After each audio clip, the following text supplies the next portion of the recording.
Title: The Galactic Council mocked the old warship until they discovered it was human-made. Chapter 1, The Derelict Vessel. The Galactic Council had seen its fair share of ancient warships.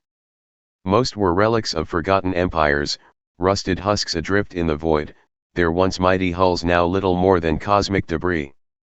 So when scouts reported an unusually intact derelict near the edge of the Xanthese sector, the councilors treated it as little more than a curiosity. The vessel was blocky, inelegant, its design archaic compared to the sleek, organic curves of modern warships.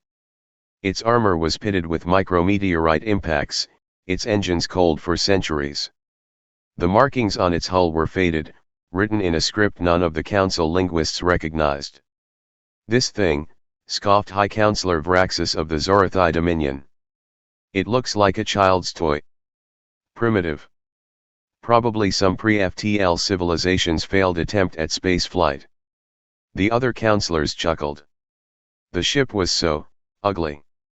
No flowing energy conduits, no self-repairing nanite hull, no quantum shielding.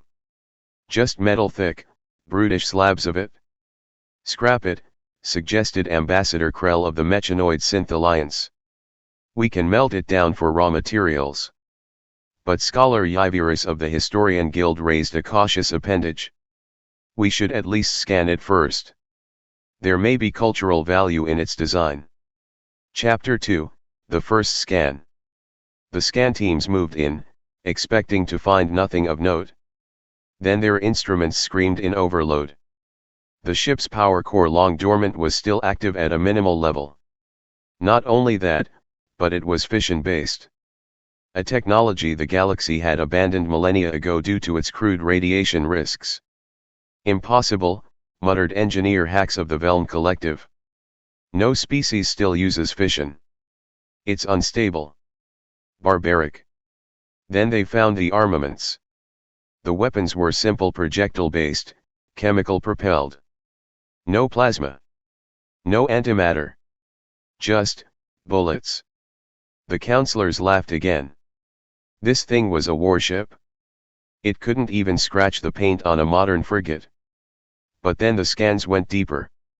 Chapter 3, The Revelation.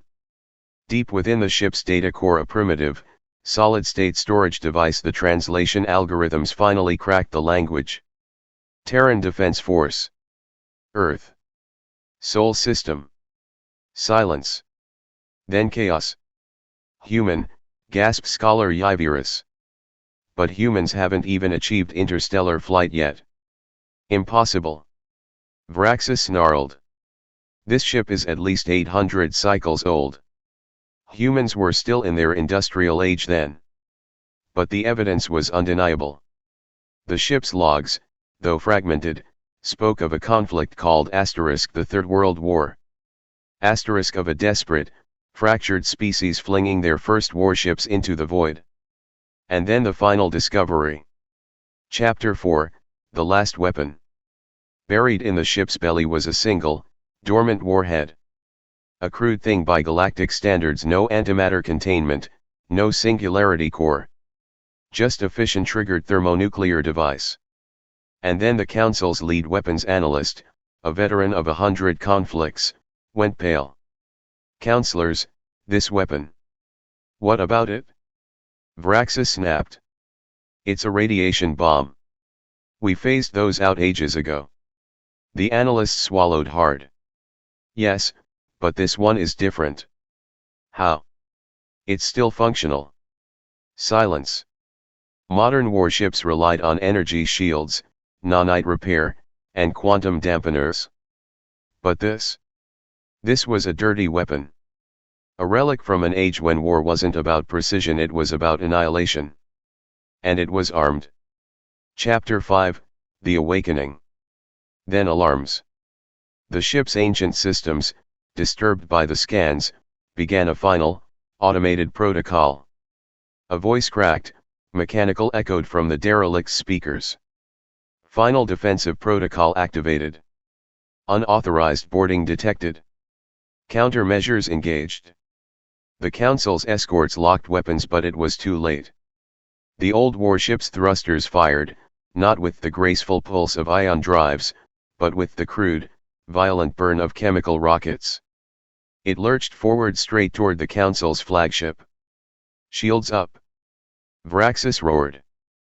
But shields were designed to deflect energy weapons. Not 6,000 tons of steel moving at ramming speed. The impact was catastrophic. Chapter 6, The Aftermath. When the debris cleared, the Council's flagship was crippled. The ancient warship, though shattered, had done what no modern vessel could. It had broken through. And as the councillors stared at the wreckage, a terrible realization settled over them. This thing was not a relic. It was a warning. Humans had built this before they even left their home system. Before they discovered FTL.